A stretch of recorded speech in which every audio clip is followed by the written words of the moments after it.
Welcome. Thanks for stopping by on my lowly YouTube channel where we talk about wrestling, at least today. With me, we have RJ from just outside of Pittsburgh. He says soda pop, I believe. No, I say pop.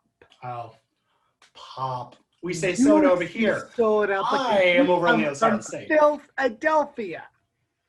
I'm not from Philadelphia. I just like Philadelphia teams. No. I did say Philadelphia. I said Philadelphia. There's a difference.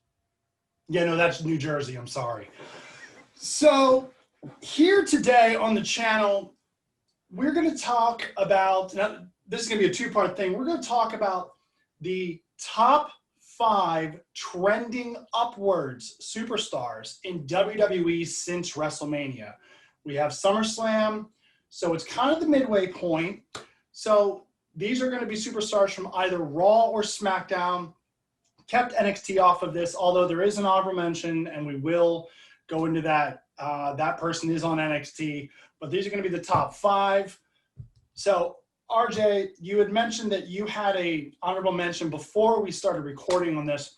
Who is that and why? Well, honestly, I mean, there's a lot of people who've been going up and down. You've seen the main roster have double and triple champions. You've seen TNA and Impact have Kurt Angle have literally all of the belts. Don't ask me exactly how that happened, but it did. Look it up. Honorable mention wise, I have to go down to NXT and give it to Keith Lee. Currently, he did just relinquish the North American Championship, but he's the only one in NXT to have a double championship, and I didn't see them really doing that. I thought they were going to keep that with the main roster.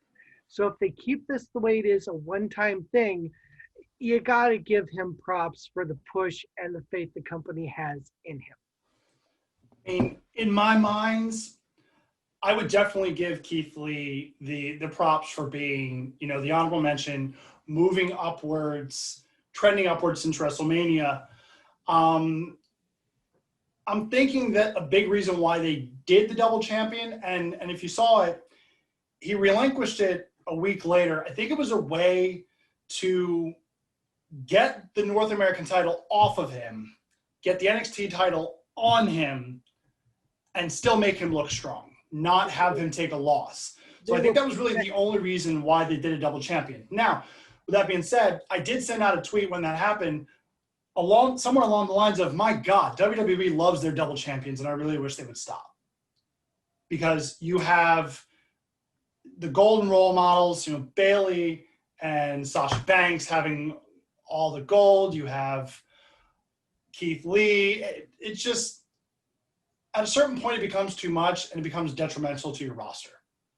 But I understand completely why they did that, because they wanted to, make him look strong on both avenues.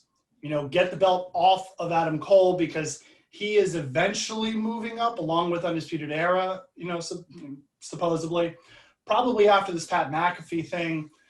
And, they didn't want to, they just don't want to have one of their top guys losing. So I have number 1 here. Now, these are in no specific order. I do not have them in any kind of order. I don't think it would be fair to do in any kind of order. But I have Randy Orton trending upwards since WrestleMania. Little, like, what? Why? He took a loss at WrestleMania. He took a loss in a just battering of a street fight. Probably way longer than it probably should have been, but just a battering street fight against Edge. And since then, in my opinion, he's been doing some of the best work that he's ever done, best character work. He is one of the top heels in the company. And when you think of a heel, you think of somebody, MJF does this in AEW. You think of somebody that you want to see them get their ass kicked. You just want to see them just get kicked in the face. And that's kind of what he's doing. I mean, he's punting legends. His new merchandise is it's just a bunch of scratches of legends that he's kicked the head off of, or not kicked the head off of in terms of Shawn Michaels, if you saw that this past Monday night. So I have Randy Orton on there. I have Seth Rollins as well. And you are free to butt in, by the way. Well, let me stick you for a minute then. I do like the Randy Orton mention. If anything, his new merchandise, as you mentioned, having, the legends and all, that goes back to pre-Orton, to pre-punting Orton, when you go back to the early Legend Killer days. Well, that's what this is. And his shirt doesn't have legends on it where it's a cross off. It looks a lot, if you're very familiar with DC Comics and that lore, it's very familiar with and now the name is drawing a blank, where as he kills him, he just puts scratches on his arms. Deadshot? No, and I'm sure somebody in the comments will let me know who. Yeah. But the moment I saw it, I'm like, wow, this looks really cool. It's just it's just slashes of the amount of legends that he's taken out with the punts. Orton has always played a better heel. It almost looks like he's bored when he's playing the face. It really does, So I really have to love the Orton mention because he's always been better as a heel. So the next one I have on here, Seth Rollins. The Monday Night Messiah? Are you kidding me? Again, somebody that took a loss at WrestleMania, but has just been doing an absolute barn burner of character work. He's just been absolutely amazing with it. Asuka, I mean, that's your MVP of the no fans era. She just, for a while there, it was a lot of, why are we not booking Asuka properly? She has been, in my opinion, and a lot of opinions of other people that I've seen on the internet, the MVP of this no fans pandemic area. She's entertaining, whether she's on commentary, whether she's in the ring, backstage, she's entertaining. And she, in my opinion, is trending upwards for it. Would she be trending upwards if Charlotte hadn't taken time off?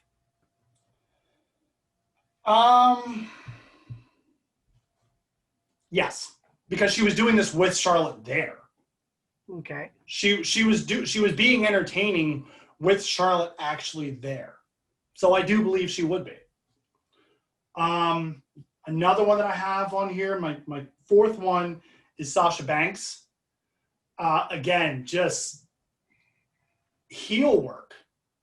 Yeah, very much. It's just, that is somebody that, like you mentioned with Randy Orton, when it comes, she is a natural heel. You don't like seeing her as a face, which is going to be very interesting in this dynamic when the Sasha Banks Bayley feud eventually and inevitably happens.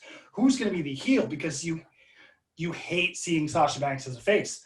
However, with Bayley, she's grown into her own. She's grown into this heel character. And with WWE, you typically don't get the heel versus heel, face versus face. So it's hard to say what they're going to do there. But Sasha Banks has just been lighting it up in terms of, just where to go. And then number 5, Bobby Lashley has been, in my opinion, definitely trending upwards. Yeah, see. So he dropped Lana, joined up with MVP, who, if you know, back in TNA, they had a thing. They, I believe, were partners, but they definitely had a feud in TNA. They were paired up. So they've got history. Bobby Lashley drops Lana, drops the cucking, thing, which was horrible. It brought in, YouTube views and entertainment, but it just wasn't good. And then aligned himself with MVP. You then get Shelton Benjamin, and you have the Hurt Business, which if you look at their backgrounds, this is legit. Well, Shelton Benjamin is one of the top wrestlers from University of Minnesota. And he trained Brock Lesnar in the University of Minnesota. Former roommates, former trainer. You look at Bobby Lashley, a formidable actual MMA fighter. An MVP, he's got Muay Thai background. He's competed, I believe, in the Olympics or the Olympic trials. These guys are some bad dudes. Those are my 5. Well, let me follow up right into that because I kind of cheated just a little bit here. You said do top 5. You didn't specify I couldn't do tag teams or stables. No. I mean, well, I'm going to go right out there since you mentioned Bobby Lashley. My first trending is the entire Hurt Business. MVP, Bobby Lashley, and Shelton Benjamin. Shelton Benjamin has been a standard of wrestling for the longest time. Those who watched a while, do you remember the gold standard Shelton Benjamin from, all 3 of them? It will be. Yeah, he was with Charlie Haas. Yeah, it'll be nice to see what these 3 can do. I like that it's not going the way of the new Nation of Domination angle, that it's just a collection of 3 guys who can kick ass. Yeah, and I wish they would start. So I wish they would start portraying that. They had them take over Raw Undergrounds on the first week, and we haven't seen them since on Raw Underground. And Shelton Benjamin's going back and forth now with the 24/7 title, which is a joke title. It loses some credibility. I think Shelton Benjamin was pinned twice last week. So, but carry on. Yeah. So let's see. Who else do I have here? I'm actually going to go out on a limb and say actually Bray Wyatt / The Fiend. Now hear me out here. Yes, he's not a champion. But since WrestleMania, he's had an intriguing narrative. He's been drawing on his past history of being the cult leader, Bray Wyatt. He's been interesting. He's been dynamic. I like to refer to him as the Mr. Rogers wrestler because of his Firefly Playhouse. That definitely seems what it's mirrored after. Intriguing, and it's different. And as long as they don't poorly book him the way they booked Bray Wyatt with his old gimmick, they won't destroy it, which is what they did last time, and I hope they don't do it this time. So huge thumbs up for him. It seems as if he's got a little bit more control over this one, which is very good because it is such a creative element. He's also a guy that he doesn't need to be in the title picture. They keep throwing him in the title picture, but he doesn't need to be in the title picture. Now, with that being said, he's got a title match, another one against Braun, and we're filming this before SummerSlam. So, and this is going to come out after SummerSlam. So whether or not he wins is, we don't know, but I have him beating Braun because he's there and because it would be the third one. you don't, I mean, he kind of won the swamp match, I guess, if you can say it. Yeah. But he doesn't need to be there. He is, but his character work has been like nothing else. Plus, now with Thunderdome starting, I mean, it's about the character now. So moving on from those two, I really have to mention Bayley and Sasha Banks together because I mean, come on, literally by definition, they are the women's division right now. Unfortunately. Well, unfortunately / fortunately, depending on how you look at it. I really enjoyed Bayley as a face, and I think they poorly booked her. But with her turning heel, that really did rejuvenate her. And then when you added in Sasha, it just gelled. It kind of goes back to when it was Michelle McCool and Layla L. They just blended so well together. And if Bayley ever does turn face again, I think it's just going to shoot her even higher now that she's had time to learn and grow. And just the two of them are wonderful together. I would love to see this build. Just saying, WrestleMania, I want to see a 60-minute Iron Man match between the two. I know it won't happen, but I would kill for that. I mean, I would take another 30-minute. They had one at TakeOver a couple years ago. I would definitely take another 30-minute Iron Woman between the two of them because I mean that night, and I can't remember which one it was. I want to say it was Brooklyn 2. I'm pretty sure it was over SummerSlam weekend, or it might not have been, but that was one of the, if not the top match on that night. That, you know, for that definite card. What else you got? You're gonna call me crazy here.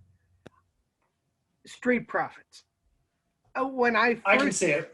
When I first saw them, a couple of clips of them with NXT, I wasn't too impressed at all.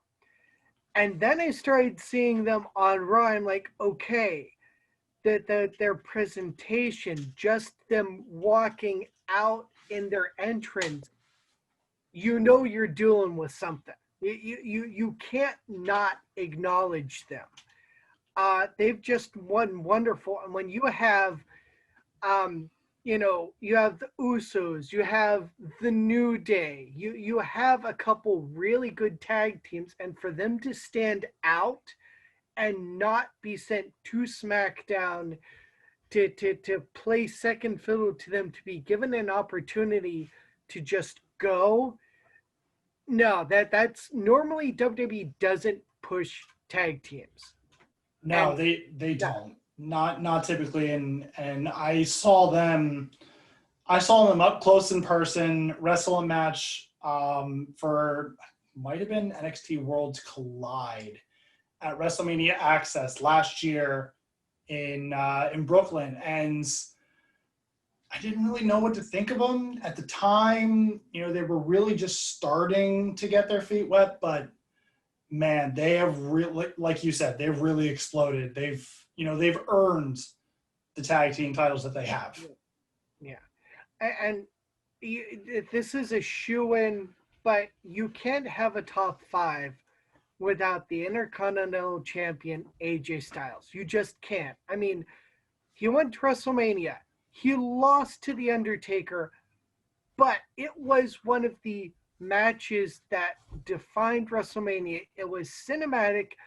He lost, but he didn't lose any credibility. It was one of those, this is new, this is different, we like it. And then to go on from that loss in what might legitimately be The Undertaker's last match, to go on to have an IC title and to try to build prestige to it, that's saying we have faith in you.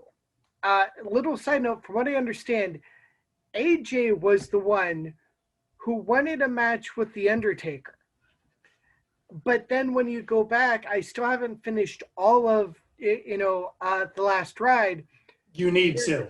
There's a clip of The Undertaker watching AJ Styles at home saying, there's a guy I'd like to wrestle with if I... Yeah, it was a couple years prior. And it just, so that's faith, that's AJ saying, I can do this. Well, it was also they know each other. It was also their families know each other as well. Yeah, so, but yeah, definitely watch The Last Ride. It's definitely in there. So, and I do want to, kind of come this to a close, but the reason why I didn't have AJ Styles on mine was I didn't see him trending upwards. He's been at the top this entire time. In my mind, trending upwards from WrestleMania, yeah, he lost. So did a couple other people on my list. But he never lost momentum. He's been at the top this whole time. Even at Money in the Bank, when the briefcase slipped out of his hands and fell into Otis. You have to admit, the way he was like, it was hilarious, but even that didn't diminish any momentum. In my head, AJ Styles didn't lose any momentum. He's been at the top of his game this entire time. But can't you argue that is trending upwards by not dropping, by keeping your momentum? I mean, well, no, because you're not going up. You're staying at a high level. You're not going up. So I'm looking at this like, okay, these people were 90s, now they're 95s or high, or above there. You're not at 95, and if you're staying there, you're not trending upwards, and that's where I have this as my top 5 trending upwards. But we're gonna wrap this up. We do have a bottom 5 trending down coming up here real soon. If you like either of these, you have some other ideas you wanna throw at us, you wanna tell us that we're dumb, we don't know what we're talking about, stupid marks, fanboys, oh my God, Orton, anything you want, drop a comment below, drop a like on the video, subscribe to the channel. We do have some other stuff coming up that'll be pretty cool, and we'll see you on the next one.